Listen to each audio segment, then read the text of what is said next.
It was the best question this week. The question was, is it courageous or is it just crazy? Is going up 120 flights on an elevator for the purpose of getting attached to a thin wire and jumping off that building, is that really courage? Is it really a hard thing? Or is it just crazy? I think it kind of depends on who you are. I think it depends on the person. So my son Devin, who brought up this idea, when he was 18 months old, we had to move the cookies to the top of the refrigerator to keep them from him. Now, you'd think that would work, but he learned to just push a chair up to the counter and climb on there to climb onto the fridge. So we took our dining room chairs away, but that didn't work either because he learned that he could open the stove to use that for a step stool to get up. It is that moment that I knew I was going to be friends with my landlord and, hey, can you bolt everything down?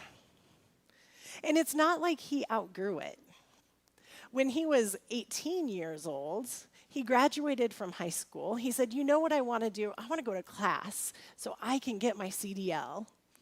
And in my head, as his mom, and he just got out of high school, I'm thinking, okay, go to class. You have chairs and books and videos. Oh no. 2 weeks out of high school, I got a text from him saying, guess who just drove up and down I-25 in a semi? Of course he's the child that says, let's go jump off of a building together. Now my other son, he said, absolutely not. He was the quiet one that always hid in the corner, and you never really knew what he was up to because he was so quiet. No, I'm not going to go. For him to go would have just been crazy. But I imagine if you are somebody that is afraid of heights and took that on as a challenge to get over your fear or to face your fears, there's a little bit more courage there. So maybe whether you're crazy or just courage depends on who you are and where you're at. I was listening to a podcast this week, and Ilanya Van Zandt, she told a story. She had had a partner for 14 years, and she said she always went to the store for him. When she would go, she would get oatmeal cookies because that's what he liked. And while she was there, she would buy chocolate chip cookies with nuts because that's what she liked. And, she'd shop for other things too, grab some chicken wings on her way out kind of thing. And one day he ended up going to the store. And he came home with oatmeal cookies, but not chocolate chip cookies with nuts for her. She noticed. She said, oh. And the next time he went to the store, he brought home chicken thighs. And she said, we haven't eaten chicken thighs in 14 years because I like wings. I always buy wings. It's what I do. Why did you bring home chicken thighs? I'm confused. And he said, well, I really don't like wings that much. I'd so much rather have thighs. And she said, in that moment, she just wanted to know, why couldn't you have told me? In 14 years, something that simple, you couldn't tell me. And she knew that their relationship was over. She said that she loved him, still loves him. She adored him and thought he was amazing. But she also knew at the same time that he could never love her like she loved him. Now, for some people, ending a 14-year relationship over the fact that they brought home chicken thighs instead of chicken wings is just crazy. But for her, it was a moment of courage and standing in the truth of who she was and what she needed. And I'm thinking about that question. Is it crazy or is it courage? As I studied this week's text. So this is from the Gospel of Luke. Just then, some Pharisees came up and said, "Run for your life.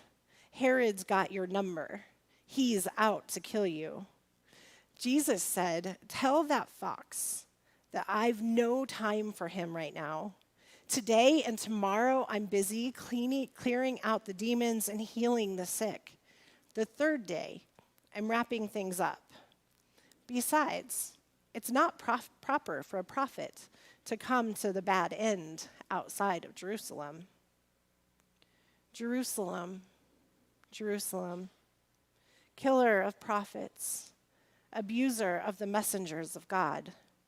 How often I've longed to gather your children like a hen, her brood safe under her wings, but you refused and turned away, and now it's too late.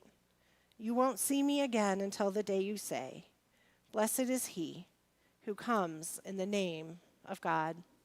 May God bless the reading, hearing, and understanding of this word. So is it crazy or courageous when Jesus is told that Herod is after him? That fox, he's coming to get you.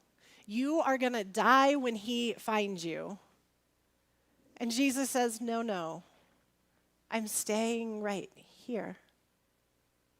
I'm doing what I'm called to do. I'm casting out demons. I'm going to heal the sick. I am not going to run from danger. Crazy or courageous? I love it.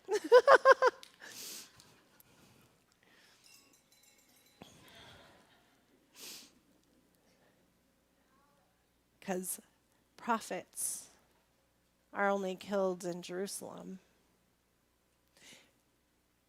But he's going to go there. He's going to go to the place that will kill him. So is that crazy? Or is that courageous? Courageous. I think one of those moments that I really asked that question in this text is when he talks about Jerusalem. He talks about how hard this is going to be, what they are going to do to him. And his response isn't to be defensive. It's not to be angry. It's to be compassionate. He longs for them. He longs to gather them up like a hen gathers her chicks. Have you ever longed for something so desperately? I was listening to an interview between Hoda Kotb and Mitch Albom, who wrote the book Tuesdays with Morvie, sorry. I tried to pull up too many names this sermon, I'm just saying. So they're sitting there talking, and he's talking about Chica. So Mitch had gone to Haiti and somehow on this trip ended up the proud owner of an orphanage and 53 brand new children. And, he's still traveled back and forth. And one of the kids that he took with him was Chica. Now, Chica was tough. She was so full of life. This 5-year-old little girl had survived the Haitian earthquake when she was 3 months old. Her house had fallen down around her, but luckily it fell the other way. But at 3 months old, she was laying there exposed to the elements. And she survived that. So he used to tell her, "You survived that. You are tough enough to survive anything." And at 5 years old, when he brought her home, she was diagnosed with a brain tumor. And with this brain tumor, Most kids lasted 3, 4 months. He was advised to take her home to Haiti and let her die. He said, no, I'm going to walk with her. I'm going to carry her through the end of her life. And she survived quite a while, a couple years. In that last year or so, she could no longer walk. She was too weak. So he would pick her up and carry her everywhere that she needed to go. And he remembers one day sitting at a table with her, and they were sitting down coloring. And he said, Chica, I gotta go to work. I'm running late. And she says, no, we need to color. He's like, no, I have to go to work. And she's like, no, we have to play. He said, I have a job. And she says, yeah, I know. Your job is to carry me. And he said, she was right.